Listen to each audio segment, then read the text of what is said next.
Subhanaka la ilma lana illa ma 'allamtana innaka antal alimul hakim.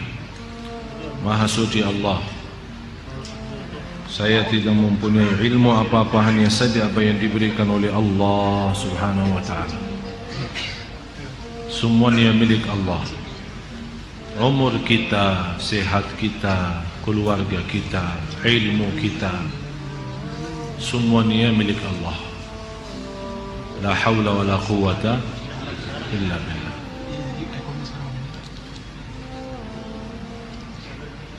Jangan sekali-kali ada di antara kita yang merasa diri lebih baik daripada yang lain.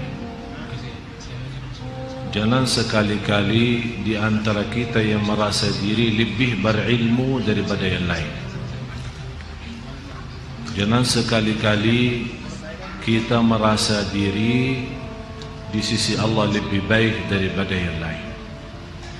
Bisa seorang tukang sampah di jalan, sabuk jalan, tidak ada yang pernah diperhatikan, tidak dinilai sama manusia. Banyak lewatin melihat seorang tua sudah capek mensabuk jalan, atau seorang wanita, kita hanya lewatin saja. Kira-kira pernah di antara kita yang begitu melihat seorang yang nampaknya miskin dan susah, dia dari subuh sudah mulai bekerja membersihkan jalan kita supaya kita berjalan dengan nyaman sesuai kemampuannya. Apakah kita pernah berhenti membagikan sarapan pagi sambil membagikan kesenyuman supaya Allah Subhanahu wa ta'ala menilai kita orang yang berharga? Kalau Bapak Ibu ingin dihargai Allah, hargailah orang yang tidak dihargai oleh manusia. Hargailah orang yang tidak pernah diperhatiin oleh manusia. Jangan menghargai orang yang sudah dihargai oleh semua manusia.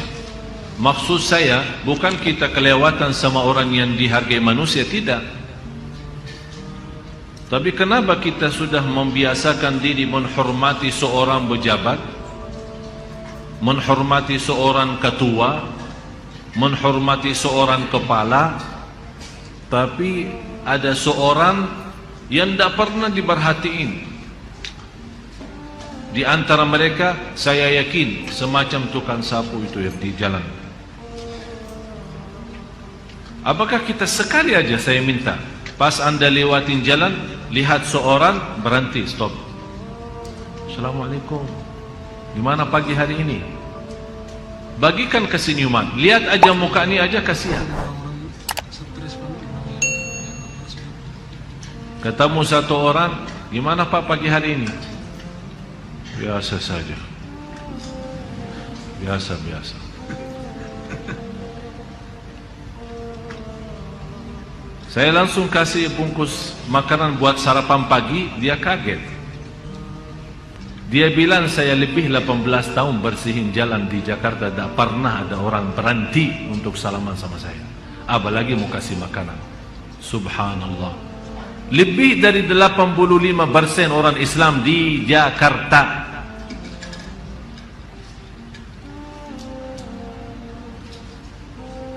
orang Islam yang bagaimana? Kalau anda ingin dihargai Allah, hargailah orang yang tidak ada nilai di pandangan manusia. Kalau kita menghargai seorang pejabat, pasti ada saja dalam hati kita, besok-besok bisa berguna lah, bisa minta tolong dia lah. Tapi kalau tukang sabu mau minta tolong apa? Tapi bisa orang ini seperti mereka ini, kalau dia angkat tangan memohon dan doa kepada Allah, barangkali bisa lebih terkabul doanya daripada kita. Sudah faham tujuan saya Bapak Ibu? Mulai hari ini tolong semuanya jadi lebih baik.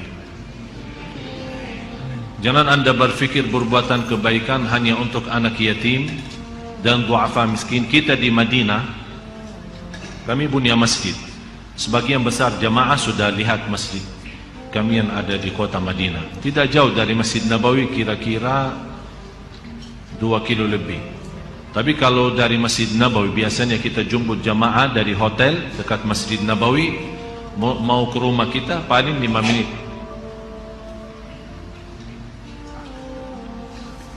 Kita di masjid kami di kota Madinah setiap tahun mengadakan buka puasa.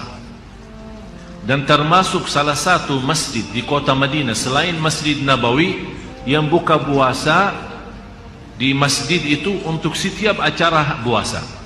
Hari Arafah, Isnin Kamis, bertanahan bulan 13, 14, 15, Ayyamul Bid. Kemudian bulan Muharram, 10 hari Dhul Hijjah, di luar itu bulan Ramadan. Sampai masjid kami alhamdulillah dikenal sama semua orang miskin yang ada di kota Madinah. 80% yang datang makan dan buka puasa di masjid kami tukang sapu, tukang bersih di jalan. Habis salat maghrib, habis buka puasa dan habis salat maghrib, mereka pulang masing-masing bawa bungkus nasi pulang. Subhanallah, itulah perjuangan ayah saya. Dan sejak kita kecil di masjid itu hampir lebih dari 30 tahun. Dan ayah saya sejak kita kecil tak pernah ada istilah panitia dari luar. Panitia anaknya. Rumah anaknya 12. Jadi masing-masing ada tugas. Enti buka masjid. Enti siapin makanannya. Enti azan. Enti ikamat. Enti jemput dan layani tamu. Semua masing-masing punya tugas.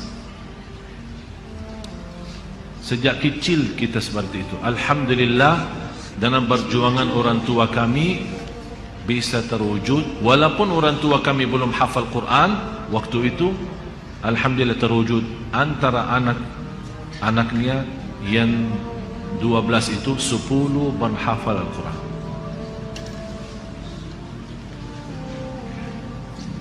Ayah saya pun kalau ditanya siapa gurunya, ya anaknya. Sekarang jadi hafal Quran, ya anaknya gurunya. Ibu saya yang buta huruf, sudah umurnya melebihi, sebelum dia mulai belajar, melebihi 45. Masya Allah, dalam 3 tahun hafal 30 juz. Mulai dari nol. Sampai kemarin dia telefon saya waktu saya masih di sini belum sempat pulang. Dia menyampaikan kepada saya, alhamdulillah dapat juara 1 di sekolah Madinah ibu-ibu hafal Quran. Jadi saya sekarang tugaskan ibu datang untuk mengajar ibu-ibu di sini. Doakan supaya dia sehat, bisa insyaallah datang di sini, bisa membantu. Jadi mohon maaf dan mohon perhatian Bapak Ibu, 2013 saya harap semuanya punya amal salih yang lebih daripada biasa. Tukang sapu perhatian, tukang parkir perhatiin. Daripada kita memberikan makanan atau uang untuk anak yatim miskin, sekali-kali sebulan sekali, ayo milih mana anak yatim tetangga kita, ayo saya mau ajak jalan-jalan sama anak saya. Bawa mereka jalan-jalan. Jangan hanya menjadikan mereka tukang minta. Jadi sudah otomatis sebagai tetangga kita kasih. Dia hanya jadi menerima. Kasih suatu kebanggaan. Merasa dia bangga sebagai anak kita. Kita bawa dia sebagai anak yatim. Ayo kita mau jalan-jalan ke Ancol. Apa ruginya kalau tambah 1 orang daripada anak kita? Berapa anak kita? 2 orang, udah jadi 3 sama anak yatim. Sungguh Allah berkahi kita. Berkahi. Biarpun kita berhiburan, berjalan-jalan, senang-senang, Allah berkahi. Mau ke mall, belanja buat anak kita, apalagi pas liburan atau hari raya, bawa 1 orang, 2 orang miskin, daripada kita berikan, kita bawa mereka masuk ke mall, biar dia milih sesukaan dia. Jangan bawakan ke mall mahal, nanti barang yang mahal.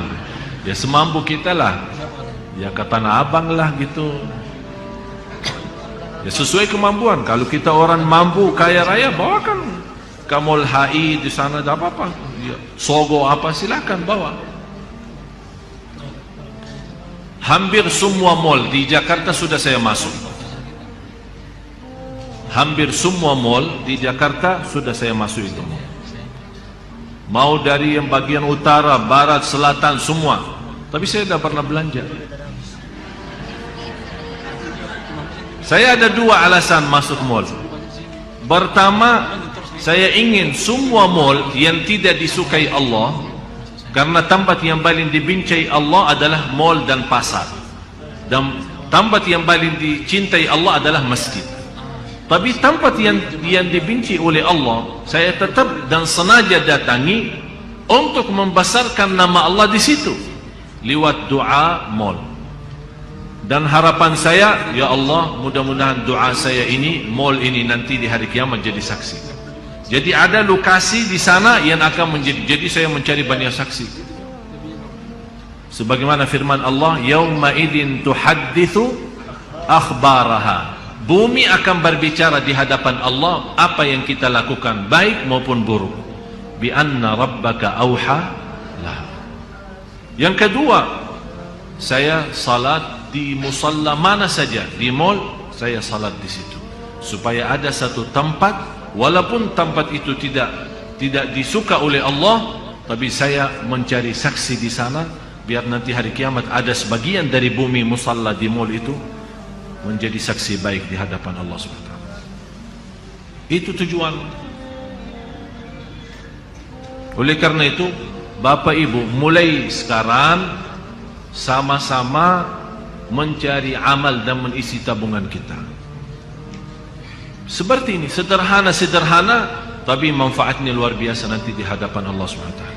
Itu yang kita harapkan. Karena kita tidak tahu, Bapak Ibu, mana di antara amal saleh yang Allah sembunyikan di dalamnya ridha Allah.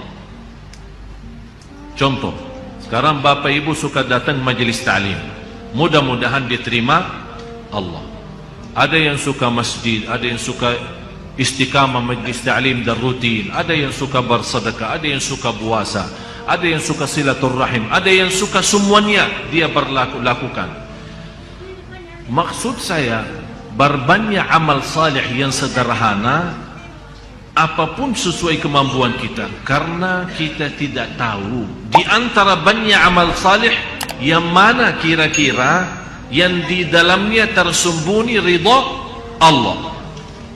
Belum tentu ridha Allah di masjid, belum tentu di majlis ta'lim, belum tentu dalam belajar, tapi bisa menjadi ridha Allah tersembunyi dalam memberikan perhatian kepada tukang sapu, bisa membawa anak yatim belanjain untuk dia sesukaan dia, atau ajak dia makan malam bersama keluarga kita. Inilah seperti ini yang barangkali di dalamnya tersembunyi ridha Allah. Kalau sudah kita ketemu, walaupun kita tidak tahu di mana ridha Allah itu, tapi kalau kita ketemu, Bapak Ibu, Anda akan bahagia sisa umur hidup kita. Akan bahagia sisa umur hidup kita.